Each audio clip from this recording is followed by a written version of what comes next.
Hello, I'm Dr. Eileen Hale, the COO of Teaching Tips for English Language Teachers, a project of educators worldwide. We have the honor of having a special guest with us today for our series on technology.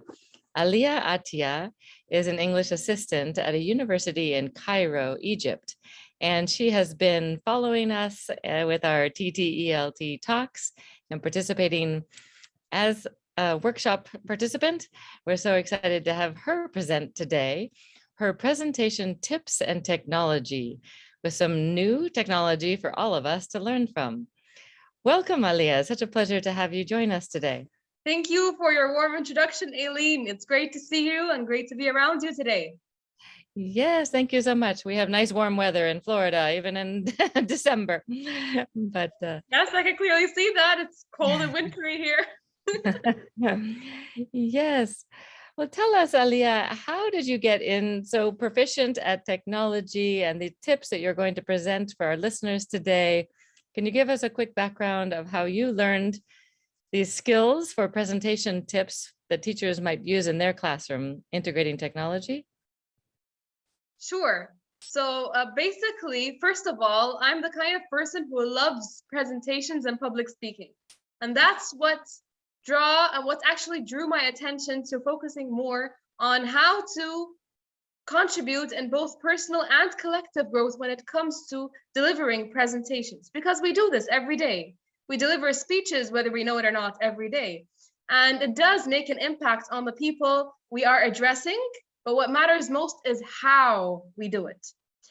With regards to technology, actually pretty recently, when I started my job as a teaching assistant, one of the courses my professor has been teaching recently is to do with technology tools. And that actually captivated my attention even further due to the technological era we are all in right now, where it's very technology independent or dependent, let's say.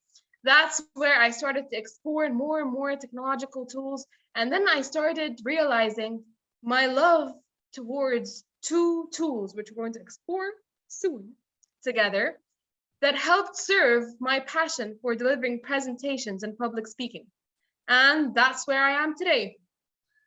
Wonderful. Okay, so let's jump into these great tools you have for us. Sure, let's go. Designing a presentation without an audience in mind is like writing a love letter and addressing it to whom it may concern. Do you agree? I certainly agree. Completely. So let's jump on to some presentation tips we can use as teachers and learners. First and foremost, we have to identify who our target audience is. To whom are we writing this letter? After that, we will think of ways to captivate our audience, hook them. How can we do so? Instead of starting with, "Good morning, ladies and gentlemen, my name is Alia, I come from Egypt," and saying my whole background and life story, I can start with a question or a quote or a short story to grab their attention from the very start, from the very first slide even. After I've accomplished that, I then start focusing on the purpose of my presentation or my lesson or whatever it is, whatever message I am delivering to the audience. Is the purpose to entertain them, or is it to educate them, or is it to inform them about something, to motivate them? What is it? I need to specify this.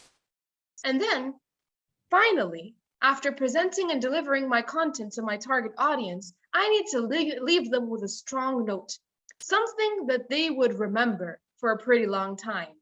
I could leave them with a wow, or a aha, or a or anything that they would take away with them along the way, instead of simply ending it with the traditional "thank you" or "thank you for listening." No, try to come up with something more memorable than this. That's so true. I think the majority of us end our presentations even with a slide that says "thank you" in many languages or whatever. So exactly. I 100% agree. And exactly. If you, sorry to interrupt, if you focus it for the audience of your English students, can you specify how teachers could do this even though they're presenting to a classroom of students? that are learning English? So for example, Aileen, if you were teaching an English lesson about, or that includes a lot of vocabulary words, let's say, you could end it off with, what do you think? And then choose one of the most challenging or complicated words you have taught them in class and ask them, what do you think this meant again? Or could you please put this word in a sentence? Leave them off with a question to think about, to answer, or something, it could be a rhetorical question even, for them to search for and answer later onwards during the future lessons. Now, more of that could be incorporated with the way the slides are being laid out. So for instance, Aileen, text. A lot of presenters cram their slides with lots of text. They're not really aware that this could actually distract your audience from the main message. And even worse, if they are in full sentences, this could easily mean that your target audience is just going to simply read off the slide and you're going to all of a sudden become a ghost. They're not going to listen to you. If they can read what's on the slide, then what's the point of listening to you then? So you have to make sure to include bullet forms of text with only the essential or necessary information you want them to read out or see. You have to also keep in mind that space and color are very important. Our eyes love to see some space. If you picture a whole slide filled with information, you might get a headache very easily while sitting down. So be sure to use some space and space things out with visuals and text and so forth to make it more eye relaxing. And also remember that there are various learning styles that you're addressing. So having some visuals like images or short interactive videos which are relevant to the content you are delivering will help tie things together and connect them together more smoothly, and to visualize what you're saying as well. Now, it's important also to mention that we should engage our audience throughout. Instead of basically having a form of one-way communication, you want your audience to get involved with what you're saying, with the message you are delivering. So have some games within the presentation, include some pair work, some group work, an interactive video, as we mentioned, some questions, a debate even. All of this could include some engagement throughout. And of course, always remember to draw a big smile around your face, because if you don't smile throughout and you simply frown or have a strict monotone voice, no matter how much engagement you include in your presentation, I don't think anyone would want to listen till the end. An important fact here is also dress code, and this mainly applies to face-to-face settings. Wear no more than 9 items. And by 9 items, I really do literally mean 9. So if you have 2 rings on your fingers, that's 2 items. Imagine how many 9 items you'd be wearing. So this would cause less distraction, and also beware not to wear too flashy colors, okay? And no jingly jangly accessories that cause a lot of noise, and this just distract your audience from the attention. Excellent. Thank you for sharing all those tips with us. So in a traditional class, even when they're teaching English, let's say we're with our group of students, can you give one more example? Your vocabulary example was great, of how they would actualize just a part of what you said. So visuals, for example, or if a teacher is using a PowerPoint in class, just to have the bullet points of what they want them to learn for that day in class versus too much information. If you just want to expand in the context of English teaching, any one of those points? Sure. So one of the practices I also implied when I applied this when I was an English teacher for primary 1 kids. We used to read a story together. And then after that, I would actually let them act it out. So including drama and role play within. So what I would do is I could basically come up with a presentation slide and divide those characters into people who are actually with us in class. And they get to choose who they want to be. So this gives them a freedom of choice, and it gives them some creativity, imagination, and freedom to actually apply and role play the story they have read about throughout. And then those characters can be done in the form of pictures with the students' names underneath. That's one slide. The next slide could be split up into events. So you have the introduction of the story, for instance, and then you get to choose students, or they get to choose who wants to be what or to do which event part of the story. You don't have to do the whole story itself. And in this way, you're actually integrating role play and drama. You're testing their English speaking and listening and comprehension as well, because they're putting the story to life. And you're also doing it in a fun and creative way while integrating 21st century skills such as communication, creativity, self-expression, and so on, to help build their self-confidence along the way. I remember, Aileen, that I actually once delivered a presentation, but this was for the older age groups, for graduate students, and it was talking about bad leadership. And how I presented this was in the form of a horror movie. And I used one of those templates that were on, I think it was SlidesGo or Canva, either or, which we're going to look at shortly. And it just created a whole new atmosphere or mood, just to show us the powerful tool of technology and presentations when delivering things like that. Wonderful examples. Thank you for giving us concrete tips like that.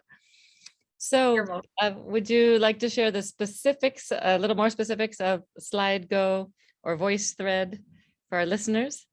Sure. So on to the presentation tools we have.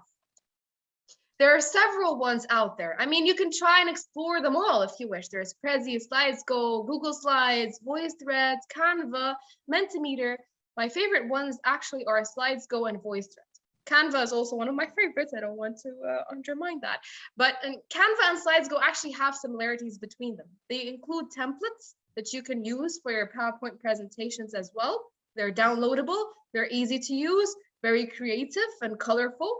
SlidesGo, for instance, and under each there is a link you can easily visit, includes various templates depending on what subject actually you're looking for. So if it's a business template, you can find several ones out there. If it's arts, if it's drama, if it's whatever subject you want, or you can integrate in your own presentation to match the content you want to deliver, you can feel free to choose whichever and download it later onwards as a regular PowerPoint or as a Google Slides. And it is a very easy to use platform, which gives you a huge variety of things. And you can also play around with the layouts and everything. And in fact, this presentation I'm delivering right now was through the use of SlidesGo. So you can get as creative as you want. The second one is VoiceThread. This is a bit different because it's mainly dependent on asynchronous communication. So let's say, for example, I come from Egypt, which is true, and I teach from here. Aileen is one of my honorable students, and she's in the US. I have other students from all around the world. See, we're all in different countries. There are different time zones for sure. So this is a perfect way of using VoiceThread. Due to its asynchronous form, anyone can access the presentation at any time and can comment on the slides that are present on it. If they have the link, of course, it's shared with them through various ways. They can comment through text. So this helps the writing skills of English as well. They can comment through voice recording, so voice messages, audio. They can comment through videos as well, so we can actually see them and hear them at the same time through phone calls. There are several forms to do it. And this addresses the various learning styles of our audience, as well as helps them express in whichever way they feel most comfortable with while practicing their English language in the form of whether it be speaking or writing or listening, because there's audio involved, or whatever it may be. And you can actually reply to those comments as well and annotate as you go to what exactly you're referring to or want to draw your audience's attention to. So that's actually one of my favorites. Of course, there are loads of tutorials out there on YouTube which you can go ahead and explore for yourself. And this link at the bottom over here includes more technology tools, not only presentation related, but various other forms, including game-based, communication-based, collaboration-based, and concept maps, which is also a form of presentation, if you may call it, and many more, which you can feel free to look into later onwards.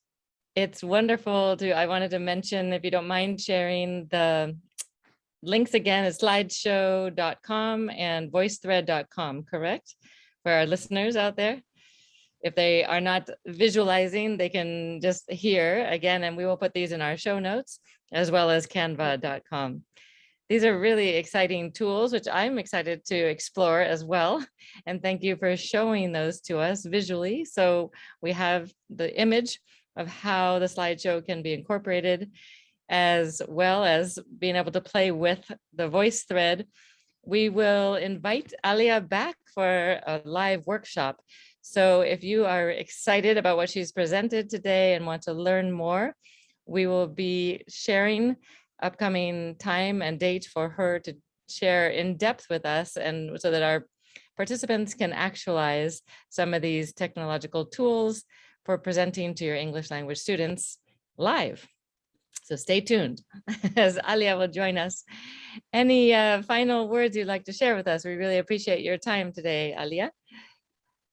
Sure, thank you so much, Aileen. I just want to leave my fellow listeners with the following quotes. If you think presentations cannot enchant people, then you have never really seen a good one. And if you can't explain it simply, you don't understand it well enough. And my favorite one over here, they may forget what you said, but they will never forget how you made them feel. So be sure, our fellow listeners, whether you are teachers or learners, that you involve your audience with you and give them an experience to remember. Amen. That's wonderful. I think you're going to be a fabulous leader. Alia is getting her master's in educational leadership, and I can tell already she's going to be a fabulous leader, because it is how you make me feel in this podcast. I feel wonderful sharing this time with you and appreciate your technological expertise that you're sharing with all of our listeners. So we look forward to having you join us again for a live workshop. Thank you for your time today, Alia. Sure. Thank you so much, Aileen. It's been great. Thank you. Follow us on our website, ttelt.org, for prior and new upcoming podcasts, our Facebook TTELT group, Instagram at t.ttelt, and Twitter at TTELT1. Thanks for joining us today.